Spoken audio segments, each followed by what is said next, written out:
로마서 3장 29절 30절 말씀 우리 같이 한 목소리로 함께 읽겠습니다. 하나님은 다만 유대인의 하나님이시냐 또한 이방인의 하나님은 아니시냐 진실로 이방인의 하나님도 되시느니라. 할례자도 믿음으로 말미암아 또한 무할례자도 믿음으로 말미암아 의롭다 하실 하나님은 한 분이시니라. 아멘. 인류의 한 분 하나님, 인류의 한 분 하나님. 지금 이 부분이 바로 마틴 루터가 종교개혁을 일으킨, 지난주 우리가 앞에서 살펴보았던 28절에 사람이 의롭다 하심을 얻는 것은 율법의 행위 있지 않고 믿음으로 되는 줄 우리가 인정하노라. 이제 쭉 이어지는 문맥인데 흔히 말해서 이신칭의 교리의 근거가 되는 구절입니다. 굉장히 중요한 내용입니다. 믿음으로 의롭게 된다고 하는. 근데 바로 이 이신칭의 우리가 그냥 간단하게 행위에 있지 않고 율법에 있지 않고 오직 믿음으로 구원에 이른다. 이렇게 이제 우리가 간단하게 이해하고 있는. 그래서 자기의 확신이 마치 구원의 근거이고 조건인 것처럼 오해되기도 하는. 그래서 이로 인해서 심각한 피해를 그리스도인들이 입고 있는 이 교리가 이신칭의 교리입니다.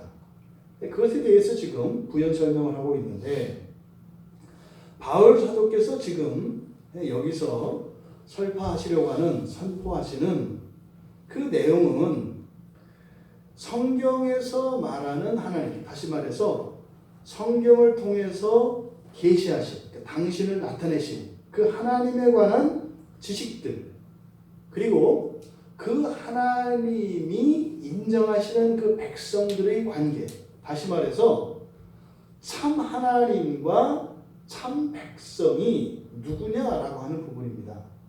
바로 이 부분에 대해서 지금 가르쳐주고 계시는 것인데 29절과 30절의 내용은 그런 내용이죠. 유대인과 이방인 구분이 없다는 겁니다. 할례와 무할례 구분이 없다는 겁니다. 근데 사실상 이것은 이때 당시에 유대인들이 가지고 있었던 이런 신관들을 나타냅니다. 그리고 그들이 가지고 있었던 종교에 대한 이해를 나타냅니다. 지금은 우리가 이 시대에 그리스도인으로서 이 말씀을 보기 때문에 이게 그렇게 무리가 있는 말씀이 아니에요. 무리가 아니라 이게 너무나 쉬운 것이고 뭐 기본적인 것처럼 받아들여집니다만 지금 28절부터 앞에 계속되어지는 이 내용들은 굉장히 무거운 주제고 굉장히 어려운 주제고 사실은 이 뒤에 배경에는 구약 성경이라고 하는 이 전체의 계시에 관한 해석이에요. 엄청나게 어려운 내용입니다, 사실은. 근데 이것이 이제 오늘날 우리에게는 그냥 간단하게 예수 믿으면 된다. 이렇게 됩니다만, 여러분 신앙을 한번 들여다보세요. 정말 그런가? 조금만 우리가 객관적으로 우리들이 가지고 있는 이 신앙의 면면을 들여다보면 그렇게 단순하지 않다는 것을 우리 자신이 압니다. 그렇게 간단하지가 않아요. 바로 이 부분을 서론적으로 사실 로마서 전체에서 다루는 부분이 이 내용들이라고 볼 수 있습니다. 지금 여기서 바로 바울이 이야기하려고 하는 이 내용, 뭐 뒤에 31절은 우리가 읽지 않았습니다만 여기서 이야기하고자 하는 것은 그거예요. 그동안 이스라엘 사람들이 가지고 있는 이방인과 유대인이라고 하는 이분법적인 이런 대립적인 민족 개념. 유대인은 하나님의 백성 선민이고 그리고 유대인을 제외한 나머지 모든 민족들은 그냥 단칼에 이방인이라고 하는 이름으로 마치 하나님의 은혜 밖에 있는 자들처럼 생각하는 이런 이분법적인 이런 적대적인 입장에서 놓는 이런 이스라엘 사람들의 잘못된 민족 개념. 그리고 30절에서는 할례와 무할례자로 나타나는, 사실은 이 할례와 무할례라고 하는 것은 유대인들이 믿고 있는, 자신들이 가지고 있는 그 신앙을 할례로 지금 나타내는 겁니다. 겁니다. 그러니까 유대교가 아닌 나머지 모든 것들. 왜냐하면 할례를 하는 것이 유대인만 할례하는 게 아니에요. 실제로 이런 할례 행위들은 다른 이교에서도 나타납니다. 그러니까 단지 육체적인 할례 행위를 나타내는 것이 아니라 여기서 할례는 유대교를 얘기하는 거죠. 그리고 유대교가 아닌 나머지 모든 종교 이렇게 나누고 있는 겁니다. 이러한 이스라엘 사람들이 가지고 있는 이런 이분법적인 이런 종교관에 대해서 잘못됐다는 걸 지금 얘기하려고 하는 거예요. 왜 그게 잘못됐느냐? 그럼 이제 그것에 대한 설명이면서 답을 내리는 게 31절이에요. 31절은 그 율법과 믿음의 관계성에 대해서 설명하는 것이거든요. 그래서 오늘은 29절, 30절에 나타난 핵심적인 내용은 사실은 하나님에 관한 이해입니다. 여러분들은 하나님을 어떤 하나님이라고 알고 계시고 또 여러분들이 믿고 있는 하나님은 어떤 분이신가 여러분들 스스로 자문해보고 확인해볼 수 있는 시간이 되기를 바랍니다. 유대인들도 여호와 하나님을 믿었습니다. 근데 지금 어느 날 예수가 나타나서 그 예수의 제자들이 하나님에 대해서 이야기하는데 자신들이 알고 있는 이스라엘 사람들이 알고 있다라고 하는 것은 뭡니까? 구약에서 말하는 그 하나님과 다른 하나님을 이야기했단 말이에요. 누가? 예수가. 그러니까 이것은 이렇게 유대와 이방, 할례와 무할례라고 하는 이분법적 사고를 가지고 있었던 유대인들에게는 우리 안에 속하지 않은 그리고 우리 신앙 안에 있지 않은 다른 이질적인 요소들이기 때문에 그것을 신성모독이라고 생각하고 죽일 수밖에 없었던 거예요. 단지 이 사람들이 예수를 그냥 감정적으로 뭐 여러 가지 현실적인 문제들도 분명히 있었습니다만 철저하게 신앙의 관점에서 보았을 때 그들이 예수를 십자가에 못 박고 예수의 제자들을 박해하고 배척했던 이것을 쉽게 보면 안 된다. 왜? 이 시대에 동일하게 일어나고 있기 때문입니다. 시대에 동일하게 일어나고 있어요. 여러분들에게 한번 적용을 해볼까요? 극단적으로 얘기하겠습니다. 여러분 보십시오. 교회 안에 있는 교인이 어떤 잘못을 하면 여러분들은 좀 더 관대하게 생각할 수 있습니다. 근데 여러분들이 싫어하는 아주 적그리스도라고 하는 저 이단에 나가고 있는 어떤 사람이 동일한 잘못을 했을 때 여러분 그게 동일하게 보여요? 안 보인다고요. 왜? 이미 우리 안에는 우리와 너희라고 하는 이런 이분법적인 사고에서 분리가 일어나 있어요. 잘못됐습니다. 이단적 교리 있는 거 맞습니다. 그 자체는 잘못됐어요. 하지만 그것 하나가 너희들은 그쪽에 속했고 우리는 이쪽에 속했기 때문에 이쪽에 속한 우리는 긍휼한 것이고 불쌍한 것이고 그쪽에 속한 너희들은 아무리 뛰어난 점이 있어도 그건 적그리스도인 것이고 너희들의 문제는 제곱이다. 이런 사고가 우리에게도 있어요, 여러분. 이건 무슨 말이냐면 우리가 이 시대를 태어났으니까 망정이지 이때 예수님 당시의 시대로 돌아갔을 때 우리가 어느 편에 섰을지 모른다는 얘기예요. 결단코 우리가 무조건 예수님과 사도의 편에 있다는 생각은 큰 착각일 수 있다.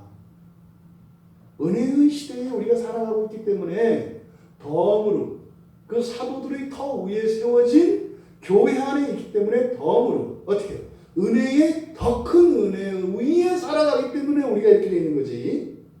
사실상 이 시대에 우리가 갔을 경우에는 우리들은 지금 애매하고 가려 보이지 않는 이런 부분들이 이 시대로 우리가 만약에 역사를 거슬러 올라간다면 어쩌면 우리는 예수님 반대편에 설 수도 있는 요소들이 우리 안에 있다는 사실을 우리가 깨달아야 합니다.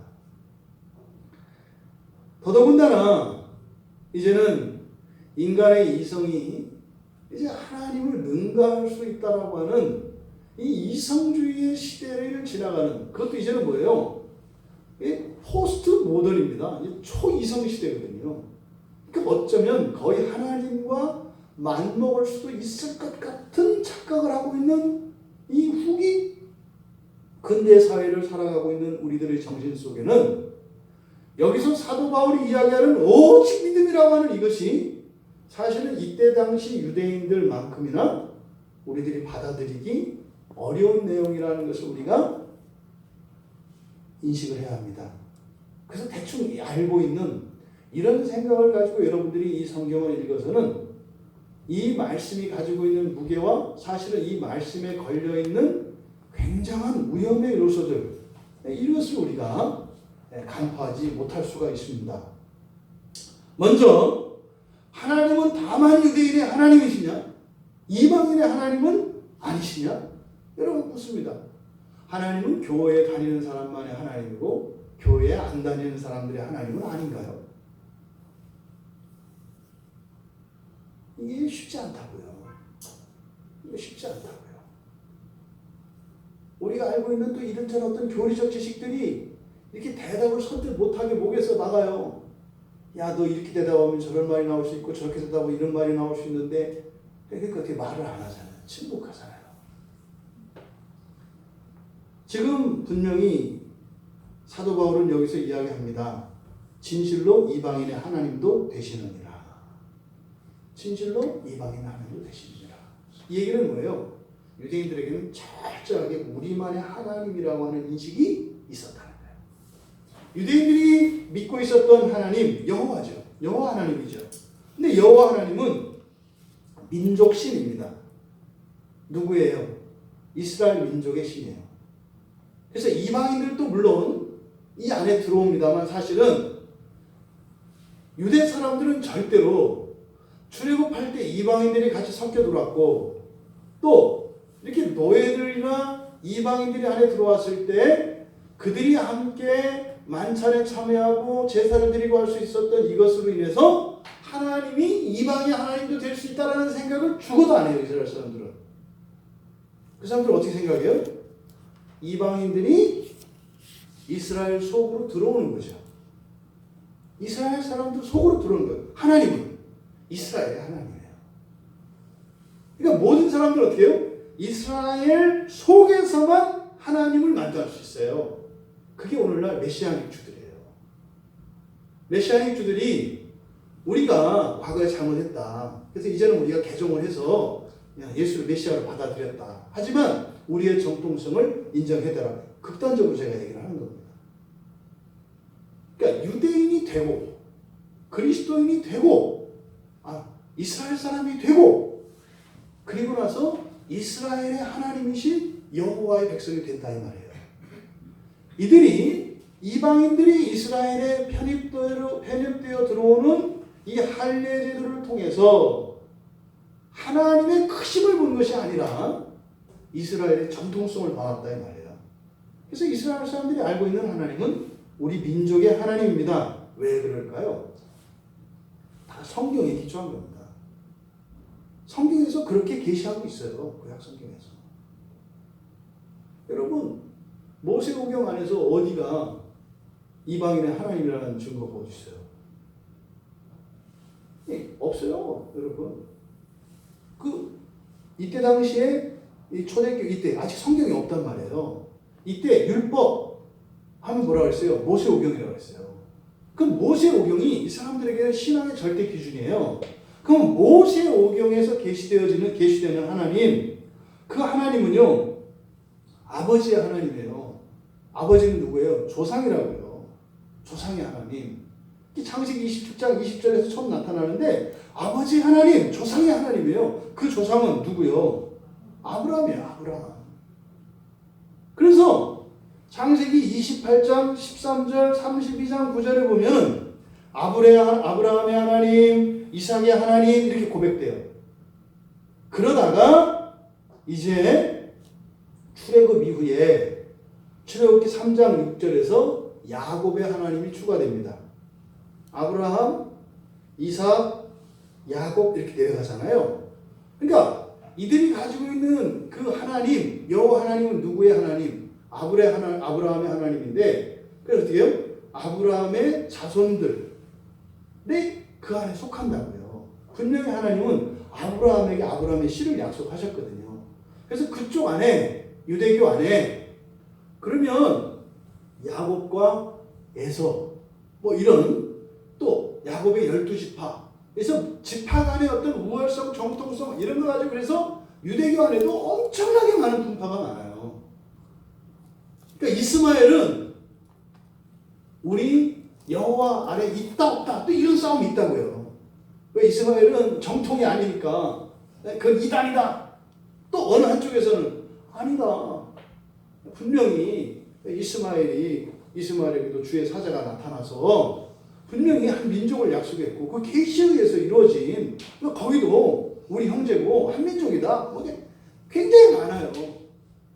하지만 그들이 가지고 있는 공통점은 뭐예요? 민족의 하나님, 어떤 민족? 아브라함의 혈통을 따라난 자손의 하나님. 이게 뭐예요? 성경의 가르침이라고요.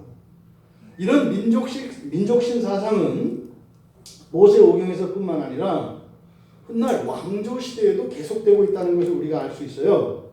역대상 29장에 보면 다윗의 기도가 나오거든요.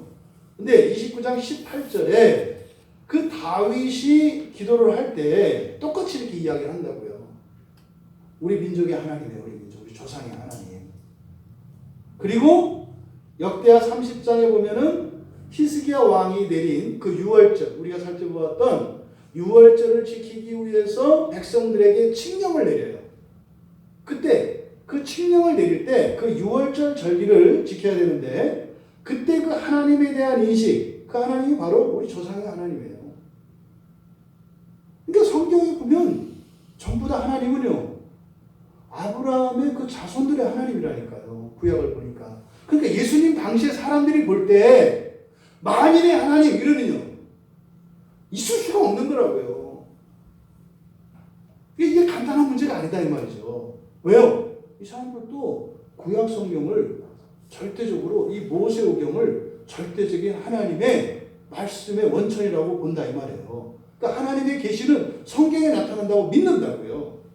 그러니까 구약 성경을 기초로 해서 이들이 가지고 있는 신관이 바로 민족신 개념이라고요. 여호와 하나님이. 그러니까 예수님 당시에도 다르지 않았어요. 그러니까 수천 년 동안 이들이 알고 있는 여호와, 여러분들이 인식하는 여호와와 이스라엘 사람들이 인식하는 여호와는 너무나 다르다고요. 그러니까 예수님 당시에도 당시의 유대인들의 신관이 그들의 조상들과 다르지 않았다라고 하는 것을 언질하세요. 그래서 마태복음 22장 32절, 마가복음 12장 26절, 누가복음 13장 28절 여기는 부활에 대하여 예수님이 말씀하실 때 그들이 가지고 있는 신관이 바로 민족신이었다라고 하는 것을 이야기를 해요. 이게 이제 부활 논쟁, 말하자면은 아내 열어두고 죽었을 때 남편을 열어둔 여자가 이 다음에 부활하면 그 누구 아내냐 물어봤던 그 부활 논쟁이거든요. 근데 그것은 뭐 이렇게 결혼을 해도 된다 안 된다 이런 것이 아니라 사실은 그 말씀의 요지는 하나님에 관한 새로운 계시였어요. 하나님에 관한. 하나님이 어떤 하나님인지. 유대인들이 가지고 있었던 이런 민족신 개념에서 하나님은 그런 하나님이 아니다.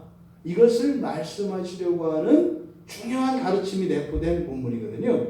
특별히 그 가운데서 마태복음 22장 32절에 보면 다른 복음서에서 그 평행 본문에는 나타나지 않는 의미심장한 말씀을 하세요.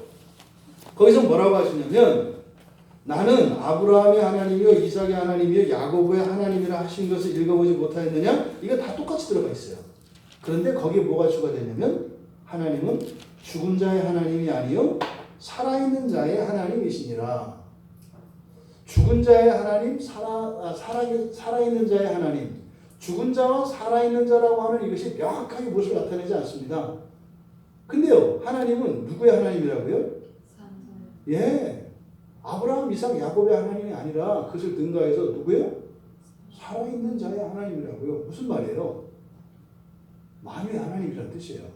근데 그게 받아들여지지 않죠, 이스라엘 사람들에게는. 왜요? 하나님에 대한 새로운 계시가 예수님을 통해서 드러나는 거예요.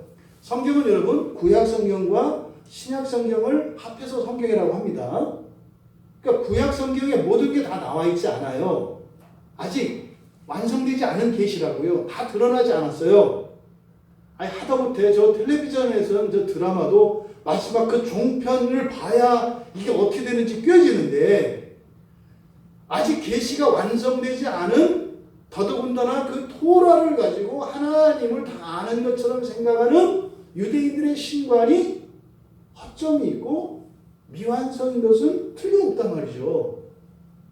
그래서 예수님이 그냥 오신 게 아니에요.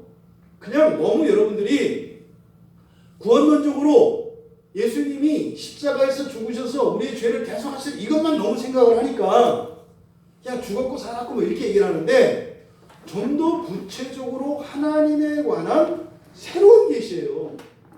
십자가에서 나타난 하나님은요 이상한 하나님이에요. 무슨 하나님이에요? 죄인들을 대신해서 죽는 하나님이에요. 있을 수가 없어요. 의인을 위해서 죽는다면 조금이라도 이해가 돼요. 우리 이스라엘 백성들을 위해서 죽으시는 하나님이라면 감동할 수 있어요. 왜? 우리 하나님이니까. 그런데 이방인들을 위해서, 죄인들을 위해서 하나님이 죽어. 왜? 아니 자식인 우리 내비두고 왜 그 옆집 원수의 애들을 위해서 아버지가 가서 그러냐 말이에요. 우리 사랑하는 자녀들, 여러분의 부모님들이 어느 날 여러분들이 있는 직장이나 학교나 여기 와서 여러분들을 괴롭히는 어떤 사람, 어떤 그 친구가 됐든 후배가 됐든 그 애들을 이뻐해주고 사랑해주고 나를 야단치면 여러분 어떻겠어요? 이건 뭐 부모가 아니라 이거 아주 끈차고 작정한 거 아니에요? 그 하나님이 이방인을 위해서 죽어. 더더군다나 또 뭐야 돼? 제물이 돼. 아니 창조주가 제물이 돼. 이거는 생각도 할 수 없는 신발이라고요. 그러니까 예수님이 이 땅에 나타나셨던 여러 가지 의미 가운데 굉장히 중요한 것은 뭐냐면 하나님에 관한 계시예요. 뭐요? 내가 하나님이라는 거거든요. 몸을 가진 내가 하나님이라는 거거든요. 이게 성자 하나님에 대한 계시거든요. 구약에서는 그냥 주의 사자로 나타난다고요. 괜찮아요. 뭐 밥도 드시고 다 한단 말이에요. 여기서만 제자들하고 만찬하신 게 아니라 구약에서도 아브라함네 집에서 다 드시고 했어요. 그때도 만찬했다고요. 괜찮아 그때는. 왜? 주의 사자니까. 근데 여기는 목수의 아들 예수예요. 이스라엘 사람들이 이 유대인들이 예수님을 받아들일 수 없었던 첫 번째 이유가 뭐냐면 그들이 구약을 통해서 계시받은 하나님과 예수님이 말씀하시는 하나님이 달라요. 그러니까 이런 게 뭐예요? 아직 구구단을 배우지 않은 초등학교 1학년짜리가 25 더하기를 예를 들어서 10번이 나와 있는 거예요. 그래서 형이 그거는 250이야. 그랬더니 얘가 화를 내는 거죠. 장난치지 말라고. 왜? 25가 10번이니까 25 곱하기 10은 250이야. 그러면 안 되는 거예요. 그래서 25번을 10번을 세서 이렇게 나와야 되는 거지. 하나님이 계시는 우리가 이렇게 공부해서 막 이렇게 돌을 닦아서 다다르는 게 아니라 하나님이 쑥 떨어지는 것인데 그것은 뭐예요? 믿음으로 받아들여야 되는 것이지 이해해서 받아들이는 게 아니에요. 그러니까 예수님에게 계속 신성모독이라고 하는 게 또 하는 일이 또 그렇게 오해받을 그 행동을 하셔. 안식일 어기고 막 이렇게 막 하셔. 그러니까 또 스스로 그렇게 하니까 자꾸 이제 또 그 사람들에게는 이게 뭐예요? 하나님에 관한 계시가 새로 열리면은요. 율법들과 구약 성경에 대한 이해와 해석이 확 달라지는 거예요. 예수님이 계속 해석을 해주시잖아요. 근데 지금 예수님이 전하셨던 그 복음 안에서는 새로운 하나님에 관한 새로운 계시가 주어져요. 이스라엘 사람들에게. 성경을 보면 종교 지도자들이나 유대인들이 예수님이 하나님일 가능성이 매우 높아요. 매우 높아요. 그런데 인정할 수 없는 것은 뭐예요? 예수님이 얘기하는 하나님이 자신들이 알고 있는 하나님과 달라요. 그 첫 번째가 바로 민족신 개념이라고 하는 이 절대적인 사상을 예수님이 인정하지 않았고 그것을 흔들었으니까. 지금 29절에서 유대인과 이방인을 대비시키는 이것은 바로 당시에 유대인들이 가지고 있었던 그 신관의 가장 중요한 그 핵심 사상 중에 하나가 민족신 사상이었다는 것입니다. 그래서 예수님이 아무리 어떤 랍비를 능가하는 그리고 이적적인 권능을 행사를 해도 그래서 뭐예요? 그거는 마귀일 가능성이 많은 거예요. 왜? 하나님은 아닌데 하나님처럼 해. 그러니까 유대인들 입장에서는 예수님을 그랬던 거죠. 그러니까 예수님을 박해했던 가장 중요한 원인이 어디에 있다는 거예요? 신관에 있다는 거예요. 신관에. 두 번째로 구약에 나타나는 그 하나님은 인격신이세요. 인격적이죠. 굉장히 감정적인 표현을 합니다. 그래서 이제 철학자들이나 다른 사람들에 의해서 하나님이 조롱당하기도 해요. 하나님 돼가지고 막 승질 부리고 말이죠. 그때 막 죽이잖아요. 그러니까 저 누구예요? 그 제우스 아버지. 크로노스나 이런 것처럼 지가 나눠고 막 잡아먹고 생기고 또 찢고 나가서 또 죽이고 막. 그러니까 그거나 성경에 하나님 뭐 창조주나 별 다를 게 없단 말이죠. 왜요? 초월자 하나님 분명히 인격성을 가지고 있어요. 그러니까 사실은 하나님의 인격성이 구약의 사람들에게는 두려움의 대상이에요. 왜요? 우리가 가지고 있는 이런 변덕스러움이 하나님에게도 있는 것처럼 보여주거든요. 그래서 다니엘 9장 4절에서 다니엘이 그렇게 주를 사랑하고 주의 계명을 지키는 자를 위하여 언약을 지키시고 그에게 인자를 베푸시니. 그러니까 뭐요? 주를 사랑하지 않고 계명 안 지키면 혼나겠네. 이런 인격적 개념이 있어요. 사실 뭐예요? 대신 이거죠. 우리가 잘하면 하나님도 우리를 잘 해주신다. 그래서 사실 뭐 이렇게 얻어맞고 나서도 내가 잘못해서 그렇지. 다음번부터 잘하면 돼. 뭐 이런 생각, 소망이 있어요. 근데 이방신들은 그것도 없죠. 이방신들은 그게 없어요. 지 마음대로요. 잘해도 승질나면 때리고 못해도 기분 좋으면 잘해줘. 이게 이방신들의 특징이에요. 그래서 이방신을 섬기는 사람들은 어떻게 하면 다 긴장 상태입니다. 무지 무서웠던 아버지 밑에서 자랐던 저는 그걸 이해할 수 있어요. 언제 어떻게 하실지 몰라요. 언제 화내실지 몰라요. 예측이 불가능해요. 이게 이방신이죠. 근데요, 인격신이신 하나님은 우리가 예측이 가능해요. 우리가 이제 오늘날 우리 그리스도인들도 그렇지 않아요? 이렇게 예상이 가능할 때 있어요. 내가 이러다 맞지 할 때가 있어요. 네. 그렇게 하다가도 이제 안 맞으면 못 보신다. 뭐 이렇게 하기도 하고. 그러다 나중에 이제 한 번에 적금 딱 타면 그때 할 걸. 뭐지? 이게 사실은 이게 어느 정도는 예측이 가능하다. 왜요? 하나님의 인격성 때문에 그래요. 그러니까 이스라엘 백성들도 적당히 한다고요. 이렇게 해서 봐가지고 괜찮은 정도. 한번 뒤통수 딱 때리는데 손 딱 떼고 그 이상은 안 가는 거죠. 이게 인격신 개념이 이스라엘 사람들에게 있어요. 전부 성경에서 기인하는 것입니다.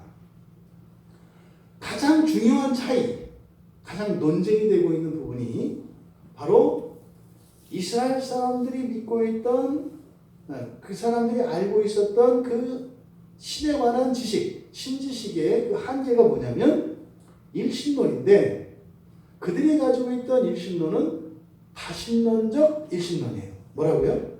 다신론적 일신론. 예, 보통 일신론이라고 하는 의미는 굉장히 폭넓은 의미입니다. 보통 일신론이라고 하는 것은 나는 한 하나님만 섬긴다. 이게 일신론이에요. 나는 한 하나님만 섬긴다. 그러니까 한 하나님만 섬긴다는 의미에 있어서는 우리들 그리스도인들이나 유대교인들이나 무슬림들이나 다 같아요. 나는 한 하나님만 섬긴다고 하는.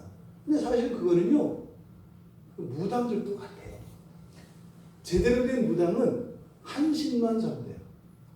더 센 신을 넘보지 않습니다. 자기의 분수를 알아서 자기가 섬기는 그 천사 하나만 섬겨요. 그런 의미에서 그 사람들도 일신론의 범주 안에 들어가요. 그러니까 일신론은 뭐예요? 나는 한 신만 섬긴다. 여기 일신론이에요. 그러면 과연 이스라엘 사람들이 한 신만 있었느냐? 한 신만 섬기지도 않았지만 그들이 한 신만 섬겼다 할지라도 여호와 하나님 한 분만 섬겼다 할지라도 그들의 눈길은 가끔 자꾸 옆으로 곁눈질 한다는 거예요. 왜요? 옆에 있는 신이 더 멋있어 보일 때가 있어요. 그러니까 이거는 오늘날 이제 뭐 결혼한 부부들이 다 그렇죠.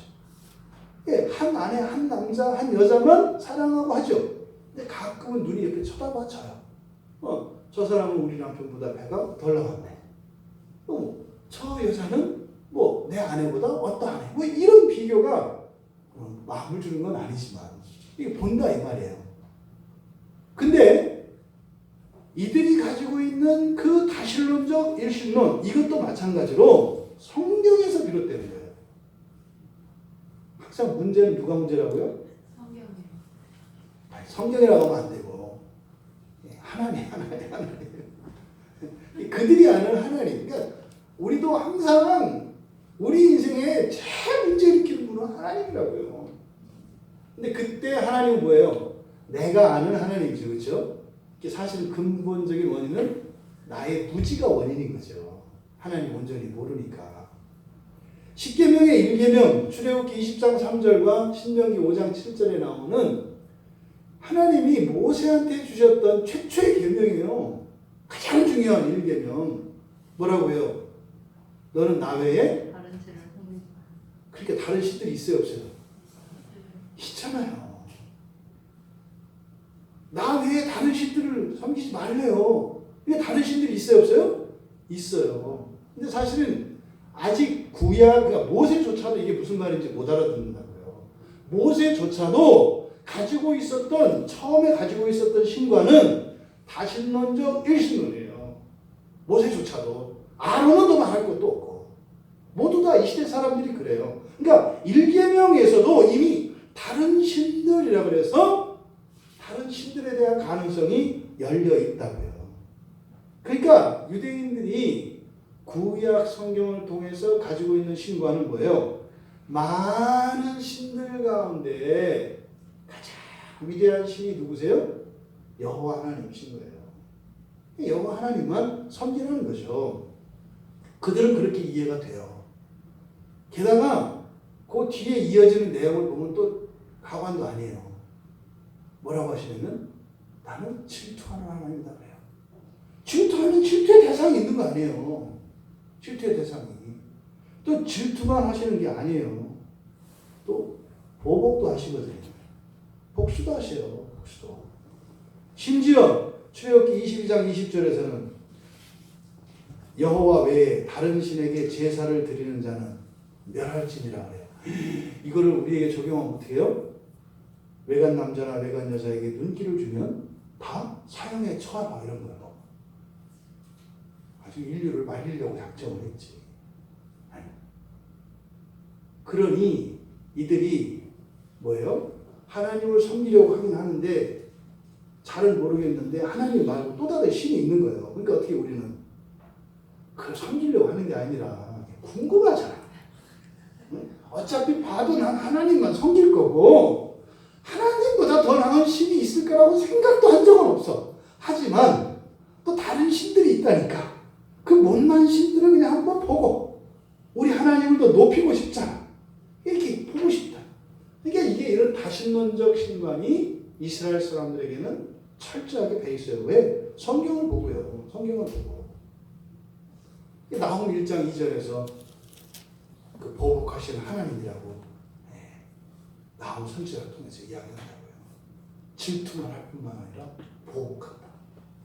너는 나 아닌 다른 신을 한 번 쳐다볼 때마다 눈을 빼고 손가락을 자르고 아주 이 여호와 하나님이 이렇게 인격신이고 그리고 다신 여러 가지 신들 가운데 가장 세고 거기다 질투심 많고 거기다 복수까지 하는 이런 하나님이라고 하는 인식이 예수님 당시의 유대인들에게도 있었어요.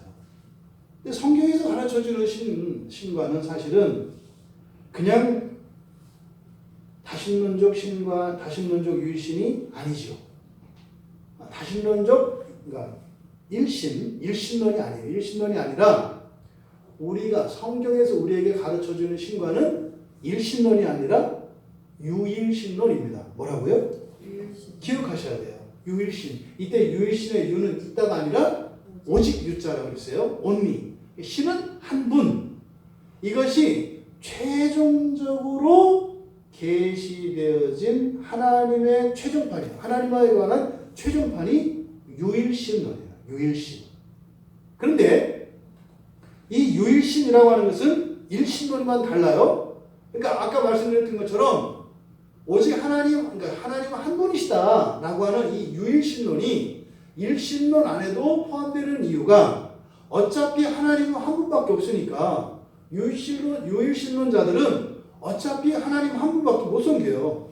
하나님이 없으니까 아예.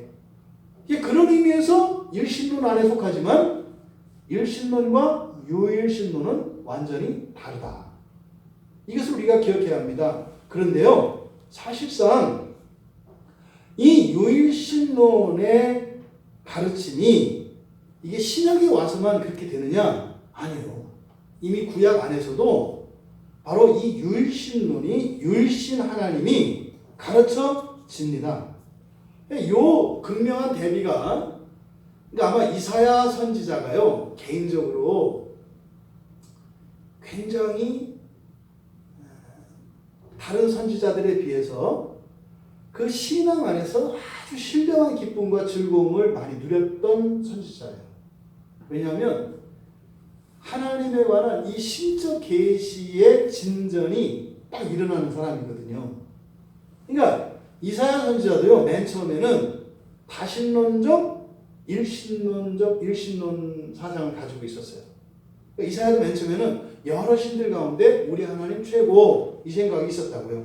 그게 이사야서 26장 13절에 이렇게 돼 있어요. 주 외에 다른 주들이 우리를 관할하였사오니 우리는 주만 의지하고 주의 이름을 부르리다. 여기서 이제 주라고 이렇게 되어 있는데 여호와예요. 우리는 그러니까 그러니까 주 외에 다른 주들이 우리를 관할하였사오니 맨 앞에 이게 무슨 말이냐면 여호와 외에 다른 신들이 우리를 다스렸사오니 이렇게 얘기하는 거예요. 이게 뭐예요? 여호와 하나님 있고 또 다른 신들이 있다는 거예요. 이게 26장 이사야서 26장에 나타나는 신관이에요. 그런데 이제 뒤에 가서 이사야가 그러니까 뭐예요? 선지자 사역을 감당하면서 하나님을 계속 알아가는 거예요. 여러분들이 성경을 이렇게 공부하고 설교를 들으면서 이제 하나님에 대한 오해가 벗겨지고 하나님에 관한 새로운 지식들을 알 때 있잖아요. 그 신령한 기쁨들. 그러니까 이게 이사야 선지자는 이게 계속 있었던 사람이에요. 왜냐하면 이제 뒤에 가서 보면 이사야서 44장 6절에서부터 이제 그 뒤로 이어질 때 이사야의 신관이 바뀐 것을 알아요. 이사야서 44장 6절에 가면 이제 그 여호와 하나님이 처음이요 마지막 그러면서 비로소 여기서 뭐라고 그러냐면 나 외에 다른 신이 없다. 뭐라고요? 나 외에 다른 신이 없다. 신은 오직 나 하나다. 이거를 이사야가 하나님으로부터 계시를 받았겠죠. 그래서 이사야서 45장 5절에 가면 나 외에 다른 신이 없다 하면서 좀 더 구체적으로 나밖에 다른 신이 없다 이렇게 명확하게 얘기를 해요. 나밖에 다른 신이 없다. 그리고 46장 9절에 가면 나 같은 이가 없다. 나 같은 존재가 없다. 이렇게 얘기를 해요. 그리고 45장 그 앞에 45장 18절에서는 그 창조주 하나님 하늘들과 땅을 창조하신 하나님이라고 하는 그러니까 이것은 제가 이 하나님에 관한 이 신지식 신계시를 가지고 이사야서를 본 거예요. 그러니까 이사야 선지자 어떤 사람이에요? 계속 하나님을 알아간 사람이에요. 어떻게? 구약의 모든 인물들 가운데에서 가장 정확한 하나님에 관한 지식의 근사값에 이르렀던 사람이 이사야예요. 그게 여러분들은 그 이사야보다 더 정확하게 알아요. 여러분들. 최종적으로 계시되어진 하나님은 유일신 하나님. 거기에서도 이제 마지막 최종판이 뭐예요? 삼위일체 하나님이에요.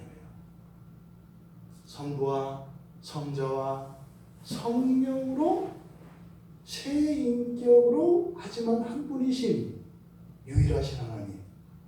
그러니까요, 이 삼위일체 유일신 하나님이라고 하는 이 내용은 모세도 몰랐던 내용이고요. 구약에서 하나님에 관해서 가장 근사치에 가깝도록 알았던 이사야 선지자도 몰랐던 내용이에요. 아브라함도 몰랐어요. 이런 정확한 정교한 지식은 알 수가 없었다고요.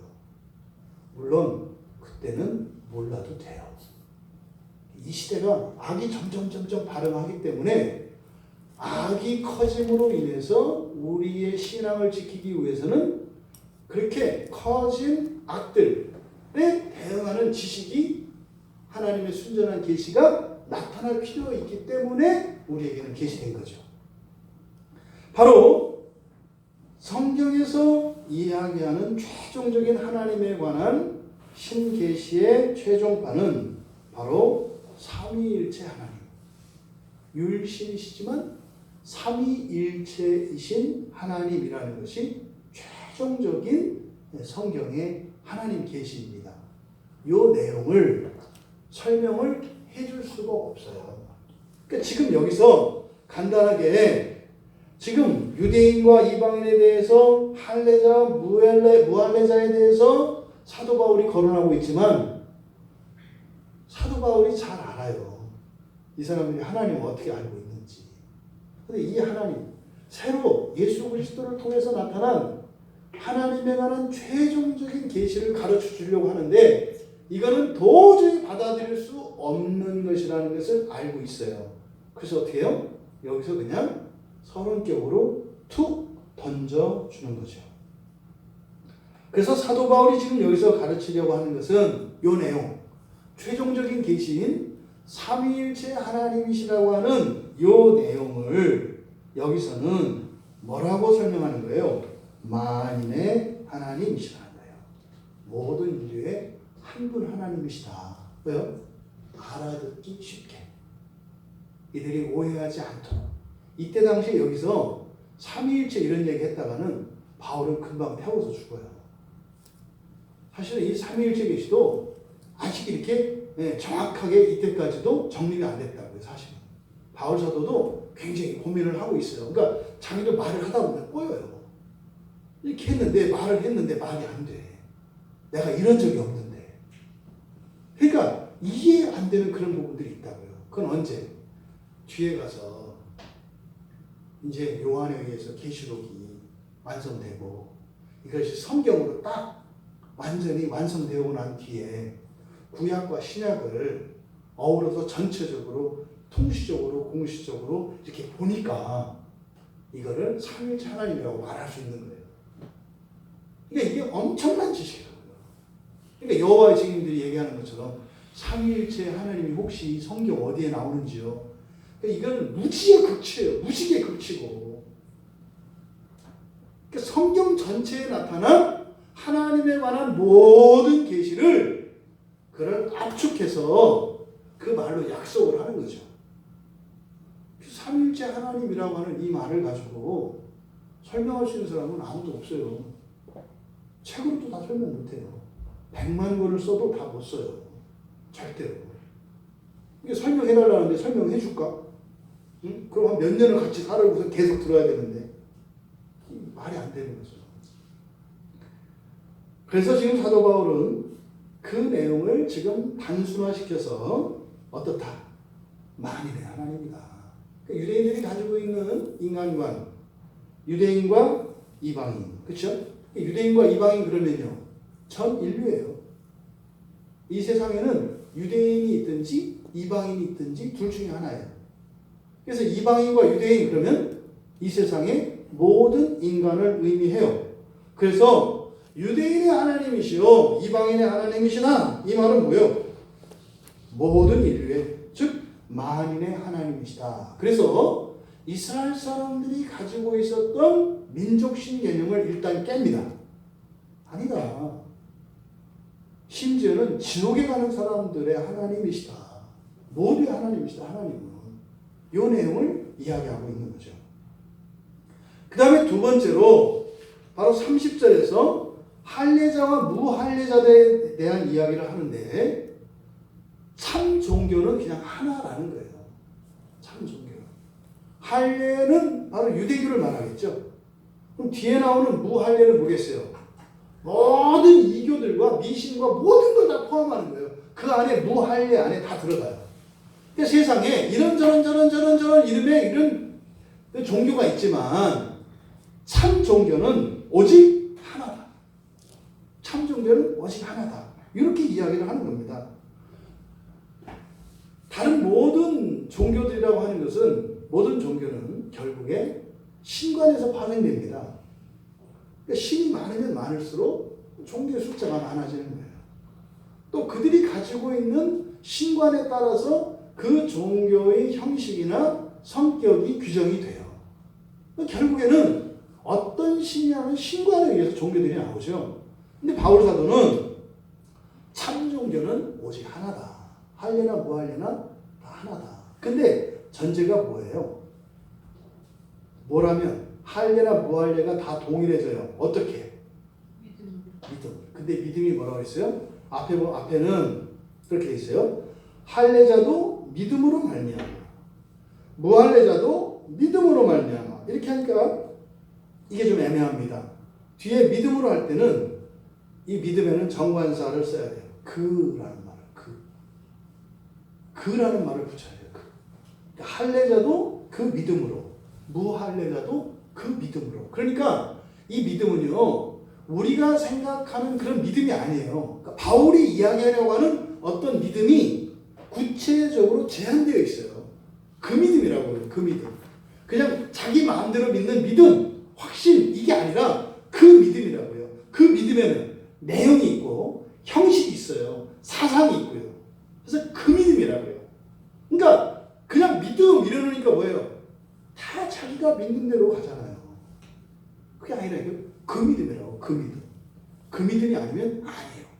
근데 반대로 그 믿음이면 너희들이 할례자다 무할례자다 나눈다 할지라도 그 믿음 안에 있다면 참 종교 안에 있다 말이에요. 그런데 할례 안에 있어도 그 믿음이 아니라 네 믿음 내 믿음이면 다른 거다 이 말이에요. 굉장히 중요한 원리를 이야기하는 겁니다.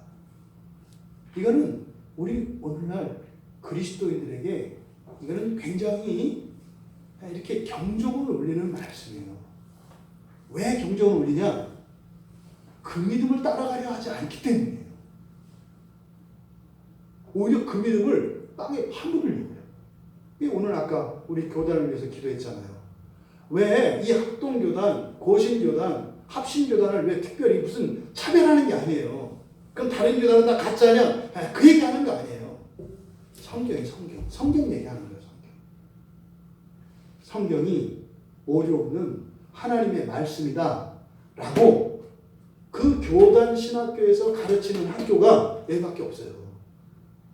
다른 학교들은 어떤 학교는 그렇다고 가르치는 교수도 있고 아니다라고 가르치는 교수도 있어요. 한 학교 안에.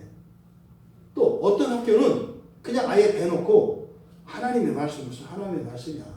여기저기 전설들, 전승들 이런 거 갖다 모아가지고 편집한 거야.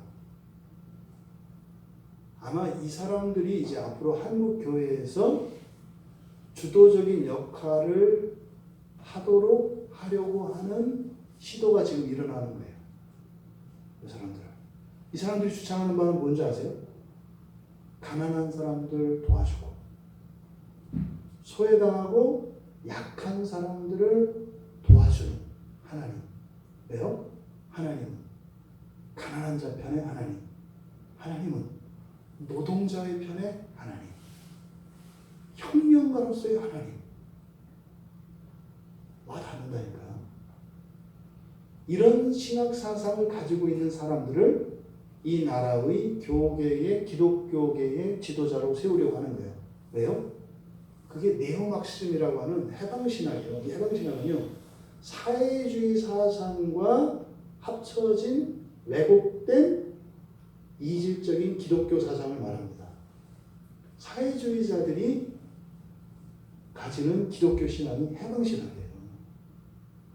이게 북한이나 이 해방신앙이나 거기서 만난다고요. 하나님 믿어도 돼. 근데 어떻게 해요? 부르주아들은 안 되는 거예요. 부자들은. 왜요? 예수님이 말하잖아요. 부자들은 천국에 들어갈 수 없다. 그러니까 좋은 말 할 때 어떻게 알아? 회사 사장들은 회사를 국가에 자진 반납하고 노동자가 되라 이 말이에요. 누가 회사의 주인이 돼요? 인민이 회사의 주인이 되는 거예요. 인민은 누가 대표예요? 김정은이 대표예요. 이게 북한 사상이에요. 절대로 북한 사람들은 김정은이 북한의 소유를, 북한이 이걸 다 가지고 있다고 생각하지 않아요. 다 인민이 공동으로 소유하고 있다고 생각을 해요. 근데 그걸 어떻게 해요? 인민들을 위해서 수고하시느라고 이렇게 개사를 먹어가지고 몸도 키우고 뭐 이렇게 하고 있다고. 그래서 너무 감격스러운 거예요. 왜 배 나와본 사람은 알거든요.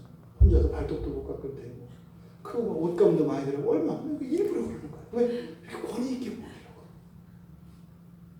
여러분 지금 굉장히 심각합니다. 이게 절대로 어떤 사상적 논쟁이 아니라 우리 지금 교회 안에서 일어나는 일들이에요. 이미 교회 안에서 큰 목소리를 내는 사람들이 바로 이런 사람들이에요. 이제는요, 성도들 입에서도 그렇게 나와요. 뭐 하라는 거예요? 교회가 세상에 빛이 되라는 거예요. 그 빛이 뭐예요? 구제하고 봉사하고. 여러분, 교회는 그런 데가 아니에요. 교인들의 삶 속에 그런 일들이 나오죠. 교인들의 삶 속에서 나오는 거예요. 여러분의 삶의 자리에서 그런 일들이 열매를 맺혀지는 거예요. 교회는 뭐 하는 곳이에요? 진리를 사수하는 곳입니다. 하나님의 진리를 지키는 곳이에요. 그리고 그 진리를 전달하는 곳이에요. 그럼 그 진리를 받은 성도들의 삶 속에는 빛의 열매들이 나와요. 그 열매가 뭐예요? 구제하고 돕고 사랑하고 실천하는 일들이 나오는 거예요. 그런 교회가 공적으로 하는 일들이 아니라니까요. 지금은 여러분 보십시오. 우리나라 기독교 교회의 이상한 형태가 뭐냐면 그 사람들의 사생활 속에서는 구제나 이런 봉사가 없어요. 전부 다 뭐예요? 교회를 대행자로 세워서 해요. 사실은 기독교인의 삶 속에는요, 보이지 않는 그런 실천들이 사실은 다 깔려 있는 거예요, 원래. 그리고 이제 교회적으로 해야 되는, 개인적으로 할 수 없는 이런 것들 있잖아요. 그러니까 함께 모아서 해야 되는 큰 일들, 이런 사역들을 교회 이름으로 하는 거죠. 근데 오늘날 왜곡된 것들이 많다고요. 여러분, 지금 여기서 사도 바울이 가르쳐주고 있는 이 참 종교는 하나다라고 할 때 그 믿음은 성경에서 이야기하는 믿음이고 성경을 반드시 지켜야 된다고요. 성경을 지키기 위해서라면 이 한 목숨 불사하죠. 절대로 성경은 빼앗길 수 없습니다. 절대로 성경의 권위에 도전하는 것은 용납할 수 없습니다. 이거는 우리의 목숨을 걸고 우리의 모든 것을 걸고도 이것은 양보할 수 없는 부분이에요. 그 뒤에 어떤 일이 일어나는지 아세요? 나라의 부패와 타락과 멸망으로 치닫습니다. 성경을 잃어버리면 반드시 멸망합니다. 이거는 변함없는 진리와 같은 역사의 교훈이에요. 교훈이에요. 성경을 지켜야 합니다. 근데 지금 이 나라, 이 교단에서는, 이 기독교 교회에서는 몇 개 교단밖에 없어요. 근데 이게 우리나라만 그러냐? 전 세계에서 그래요. 한국교회에 이게 그냥 어설픈 무슨 뭐 자존감 이런 거 아니에요.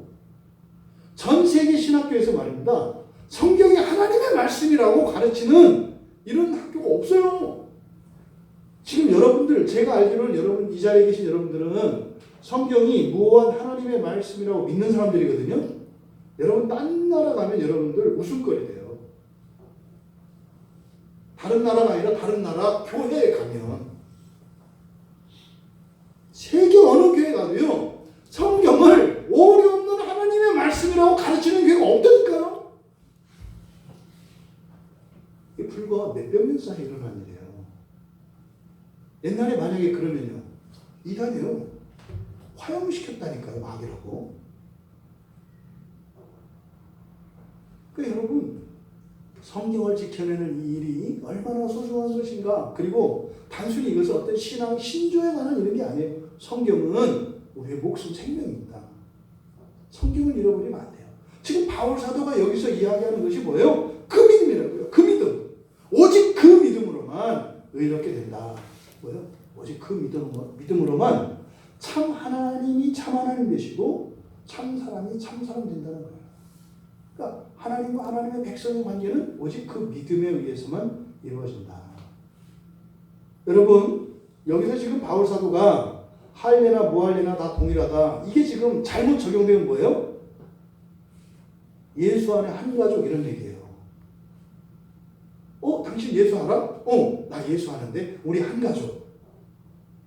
그러니까 요새는 또 이제 스들이 요한복음을 설교한다고 난리치잖아. 나도 예수 알아. 옛날에는 나도 교회 다녔어.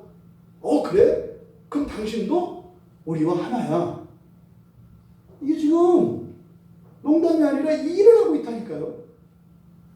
여기서 할례나 무할례가 동일하다. 여기서 말하는 거는요, 모든 종교가 어차피 하나님은 한 분밖에 없는데 단지 이름만 다르게 부르고 몰라서 실수하는 거고, 그래봤자 하나님은 어차피 한 분이시고, 그래서 모든 종교는 다 하나님을 섬기는 거니까 종교 간에 이렇게 적대시하거나 싸우지 말고 서로 인정하고 사무주의의 원칙에 따라서 서로 존중을 인정하고, 그렇게 다원주의적으로 살아가자, 이런 얘기가 아니에요. 이렇게 해석을 한다고 그러는 거지.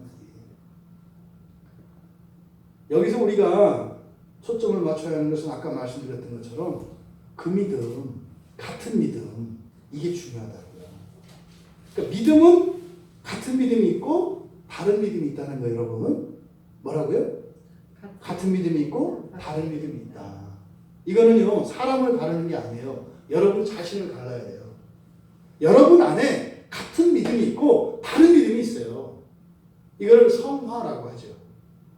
다른 믿음을 베어내고 같은 믿음으로 만들어가는 것, 이게 성화죠. 이게 교회적으로 성화는 뭐겠어요? 우리가 같은 믿음 안에 있는 거예요. 제각각의 믿음을 버리고 그 믿음으로 하나 되어지는 거예요.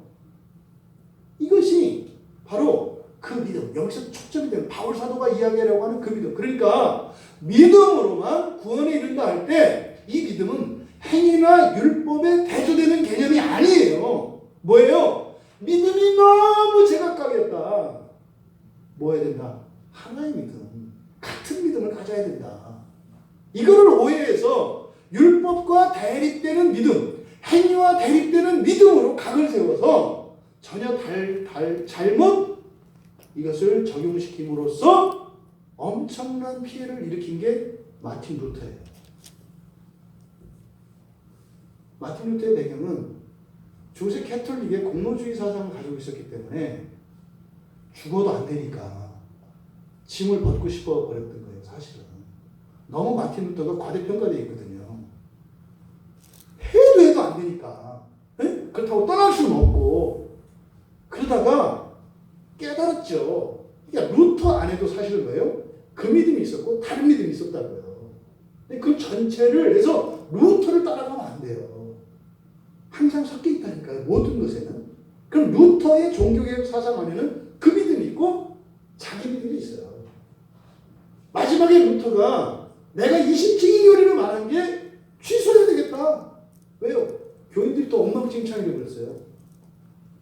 옛날에는 최소한 술주정 부리고 도박하고 막 이렇게 막 성적으로 문란하고 이런 일들이 교회 안에서 못 있었거든요. 근데 그 다음부터 이제는 뻔뻔하게 이제 일어났어요.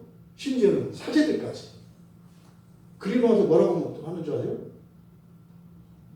믿음으로 구원받는 겁니다, 사제님. 이렇게 믿음이 없으셔서요. 그 믿음은 그 믿음이 아니구나. 마틴 루터가 후회된 게 그죠. 근데 루터 자신이 엄청난 공헌을 했지만 엄청난 피해를 동시에 일으켰어요. 이게 이게 사람들이 가지고 있는 성경의 사람에 대한 성경의 교훈이라니까요. 인정할 거 인정해야 돼요. 공에 대해서는 우리가 존경하고 박수갈채를 보내야 합니다.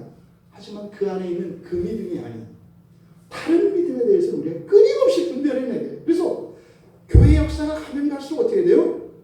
다른 믿음, 자기 믿음은 사라지고 그 믿음으로 걸어가야 돼요. 근데 많이들은 뭐 하겠어요? 그 믿음은 어쩔 수 없으니까 거기에다가 제 믿음으로 덕지덕지 붙어버리는 거죠. 이렇게. 오물을 갖다가 붙이는 거죠. 이게 난장판이 됐잖아요. 어느 게 본질인지 어느 게 비본질인지 몰라요. 오늘날 어떻게 해요? 여러분 정말 하나님이 없으면 소망이 없어요. 예수님이 없으면. 잘못된 부모를 바로잡는 게 중요할까요? 가정을 지키는 게 중요할까요? 빈대 잡는 게 중요할까요? 초가상가를 태우지 않는 게 중요할까요? 초가상가를 태우지 않는 게 더 중요해요. 그죠? 우리말 속담에서 빈대 잡겠다고 초가상가를 태우면 돼요? 안 돼요? 안 돼요. 가치의 우선순위가 전도되면 안 된다고요. 가정에 정의라는 이름으로 어떻게 해요? 부부를, 부모와 자식을 서로 고발하게 만들고 원수지게 만들어요. 가정 끝나요. 요즘에 우리나라 한참 미투 운동 막 했잖아요. 지금 미투 운동을 통해서 얻은 긍정적인 효과들 많이 있습니다. 분명히 개선돼야 될 부분에 그런 부분에 있어서 많이 기여한 거 맞아요. 세상에서 하는 일은요, 좋자고 하는 일이 없어요. 그 뒤에 항상 음모가 있다니까요. 지금 여러분 미투 운동을 통해서 그나마 남았던 모든 권위나 신뢰가 다 무너진 거 아시죠? 다 무너졌어요. 이제 없어요. 그리고요 악을 조장합니다. 그걸 직업으로 삼잖아요. 이제는. 네?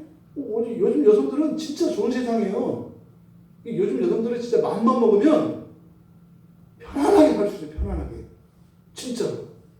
하루 일당 몇십만 원씩 몇십만 원이 뭐야? 잘만 만나면 뭐 몇 년 일 안 해도 될 만한 이런 방법들이 지금 또 이렇게 약살 빠른 사람들 그렇게 살아가는 사람들이 있어요.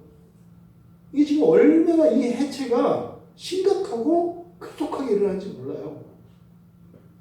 여러분 절대로 깨지면 안 되는 게 있어요. 기본적인 질서. 네? 기본적인 거. 이건 깨지면 안 돼요. 근데 이런 것들이 지금 끊임없이 해체되고 있습니다.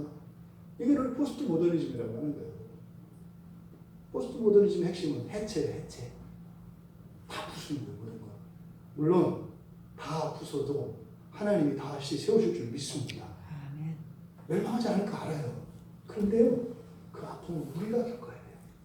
그 시대를 사는 그리스도인들이 겪어야 하기 때문에 그 아픔이 뭔 줄 아니까 안타까운 거죠. 절망하는 거 아니에요. 앞만 부숴보세요. 거기서 더 거룩하고 아름다운 것이 반드시 세워집니다. 왜요? 악도 하나님 손을 바꾸시기 때문에. 하지만 지금 우리 일상에서 일어나는 이 부분, 이것의 그 신학적인 그 배경은 이런 상호주의, 다원주의, 요 얘기가 지금 얘기해요. 할례나 무할례나 동일하다라고 하는 이 말씀에 대한 잘못된 해석이 이렇게 엄청난 사회 문제로 비약된다. 여러분, 여기서 지금 믿음에 대한 다른 이해에서 비롯됐단 말이에요. 믿음에 대한 다른 이해. 그러니까 믿음은요, 상대적인 거 아니에요. 그 믿음은, 그죠? 절대적인 거예요. 고정적인 거예요. 내 마음대로 그런 거 아니에요. 한 신앙 안에 다른 믿음. 말이 되나요? 안 되나요? 한 신앙 안에 다른 믿음. 안 돼요. 안 돼요. 이게 어불성설이에요.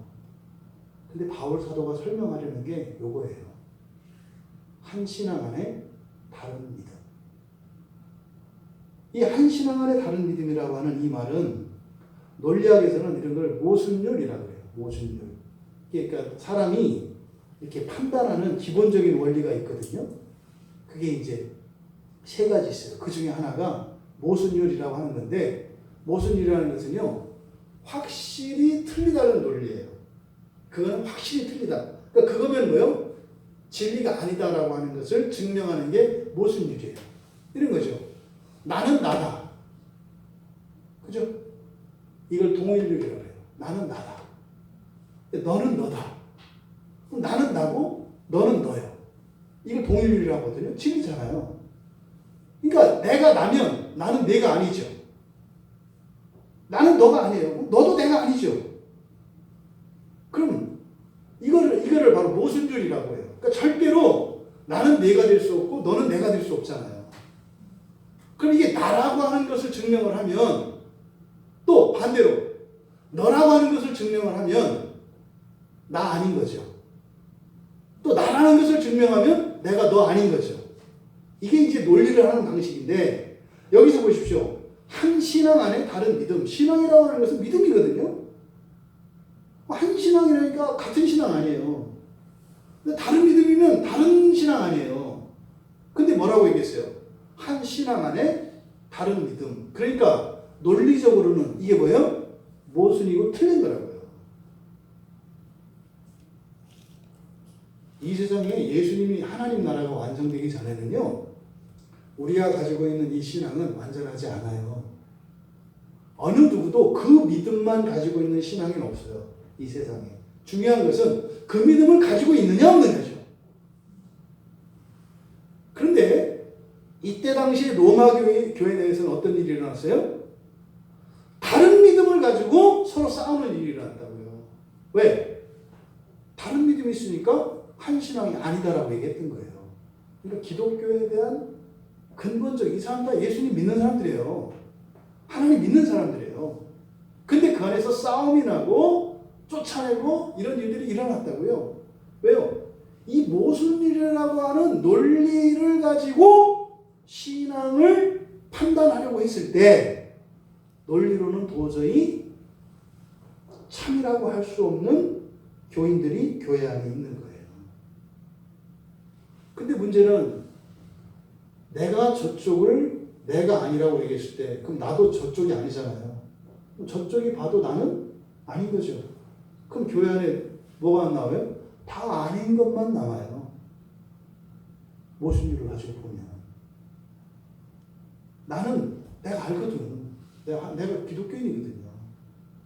근데 내가 가지고 있는 그 믿음을 그 믿음으로 세워놓고 절대화해놓고 다른 사람들을 보니까 나와 달라. 너희들은 내가 아니야. 나는 진짜야. 그럼 여러분들은요? 다 가짜가 되는 거예요. 문제는 서로 그 생각을 한다는 거죠.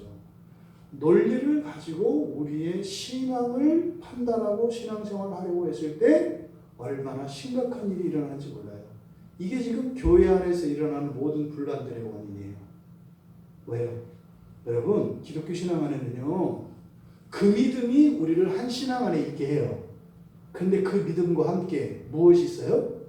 다른 믿음도 일정 부분은 공존한다. 그러니까 여러분들이 가끔 교인들 여러분 주변에 그런 분들 있잖아요. 내가 진짜 그리스도인인가 아닌가?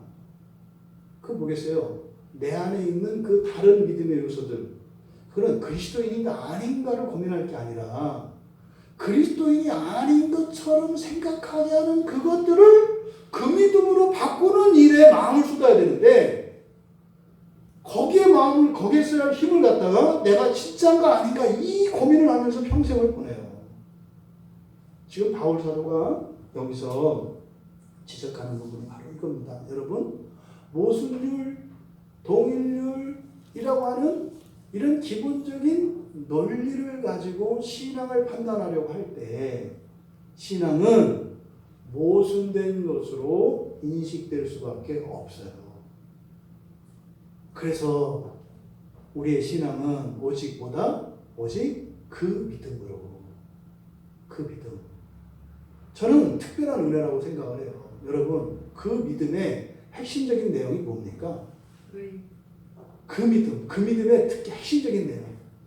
예수 그리스도께서 나를 믿는 그 믿음이 99.99%고 내가 예수를 믿는 믿음이 0.00001%라는 사실이에요. 우리말 성경에 그걸 어떻게 해요? 예수를 믿는 믿음이라고 우리말 성경에는 번역되어 있어요. 예수를 믿는 믿음. 로마서에서도 지난번에 살펴봤던 것처럼. 그게 예수를 믿는 믿음이 아니라 예수의 믿음을 예수를 믿는 믿음이라고 번역을 해놨기 때문에 믿음의 100%가 그 책임과 주체가 누구에게 있어요? 나에게 있다고 생각을 한다고요. 그러니까 어떻게 돼요? 다 내 믿음을 그 믿음으로 생각한다고요. 그러니까 뭐요? 뻔뻔하게 나의 세계를 세우든지 아니면은 죽을 때까지 오락가락하고 이런 구원의 불확실성 속에서 형식적인 신앙생활을 하며 사는 동안은 절대로 구원의 유익을 누리지 못하며 살게 하죠. 신앙은 그래서 논리보다 오히려 법에 더 가깝습니다. 뭐라고요? 신앙은 논리보다 법에 가깝다. 논리보다 법에 가깝다. 그래서 31절에서 당연히 뭐에 대한 얘기가 나오고 있어요? 법에 대한 얘기가 나옵니다. 그래서 이 믿음과 법에 대한 이 이야기는 다음 주에 이어서 하도록 하겠습니다. 우리가 잠시 말씀을 생각하며 기도했으면 좋겠습니다. 여러분이 가지고 있는 하나님에 대한 신지식이 온전해져야 합니다. 이렇게 제한되고 왜곡된 파편적인 신관을 가지고 있으면 참다운 그 기독교 신앙이 주는 그 유익과 그 하나님의 구원을 누리지 못합니다. 하나님, 그래서 우리가 살아있는 동안 올바른 그리고 완전한 신지식에 이르기 위하여 여러분들이 힘을 써야 돼요. 여러분들의 인생은 신지식과 비례합니다. 하나님을 아는 지식 안에서만 여러분 인생을 살아갈 수 있어요. 하나님, 내 안에 내 사는 동안 평생 동안 그 하나님을 아는 지식이 날마다 더 커가게 하옵소서, 온전하게 해주시옵소서. 또 조심해야 할 것은 나의 믿음이 아니라 성경이 가르쳐주는 그 믿음으로 우리가 온전해져야 된다고 하는 사실입니다. 그리고 절대로 우리의 신앙은 이런 논리로 인간의 이성으로 접근될 수 없습니다. 신앙 안에는 이성의 요소들이 논리의 요소들이 포함되어 있습니다. 하지만 신앙은 이성과 논리의 판단의 대상이 될 수 없다고 하는 사실입니다. 그래서 우리에게는 법이 반드시 필요합니다. 이성으로 논리로 다다를 수 없는, 서로 합의될 수 없는 이런 부분들에 하나님께서 법을 세우셔서 서로 다른 믿음을 가지고 다투지 않도록 그 믿음이 되도록 법이 절대적으로 우리에게 필요한 겁니다. 하나님 참 신앙 안에서 참 하나님을 알아가며 참 구원을 누리며 살게 해주시옵소서. 하나님을 알아가는 만큼 우리의 인생이 부욕케 하여 주시옵소서. 우리 같이 잠시 기도하겠습니다.